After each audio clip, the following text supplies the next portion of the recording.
দৌড়ে আপনার দৌড়ায় তো না না না স্যার, আমার স্যার কথা শুনে আমার এটা যখন এটার ভিতরে ঢুকেছে তখন আমি ঠিক আছে। আসন্ন দুর্গাপূজা শান্তিপূর্ণভাবে উদযাপনের লক্ষ্যে জেলা পুলিশ বিভিন্ন পয়েন্টে অভিযান শুরু করেছে। মূলত এসব অভিযানের উদ্দেশ্য হচ্ছে যাদের গাড়ির কোনো কাগজপত্র নেই, যে সকল চালকদের কোনো ড্রাইভিং লাইসেন্স নেই, যে সকল উঠতি বয়সী ছেলেরা বিকট শব্দ দূষণের মাধ্যমে পরিবেশ নষ্ট করে শহরে চলাচল করছেন, তাদেরকে আটক করে তাদের বিরুদ্ধে নিয়মিত মামলা দায়ের করছে পুলিশ। এছাড়া পুলিশ বিভাগ থেকে বলা হচ্ছে যে সাধারণ পুণ্যার্থী যারা আছেন, যারা দুর্গাপূজায় আসা যাওয়া করছেন, তাদের যাতে স্বাভাবিকভাবে নির্বিঘ্নে তারা শহরে চলাচল করতে পারেন, তারই লক্ষ্যে আমরা মূলত এই অভিযান করছি।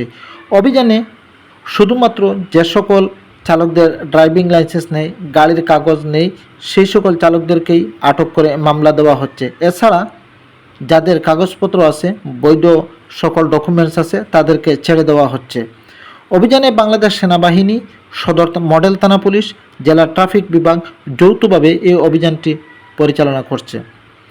এদিকে ট্রাফিক বিভাগ থেকে আরও জানানো হয়, শহরের যানজট নিরসনের লক্ষ্যে, সাধারণ মানুষের যানমালের নিরাপত্তার লক্ষ্যে যে সকল চোরাই মোটরসাইকেল আছে সেগুলোকে চিহ্নিত করে আটকের লক্ষ্যে আমরা মূলত এ অভিযান করছি।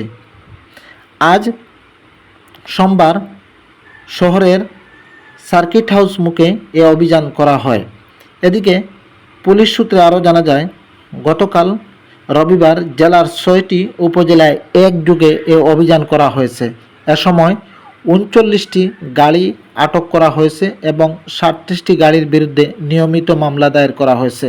পুলিশ বলছে এ অভিযান তাদের চলবে।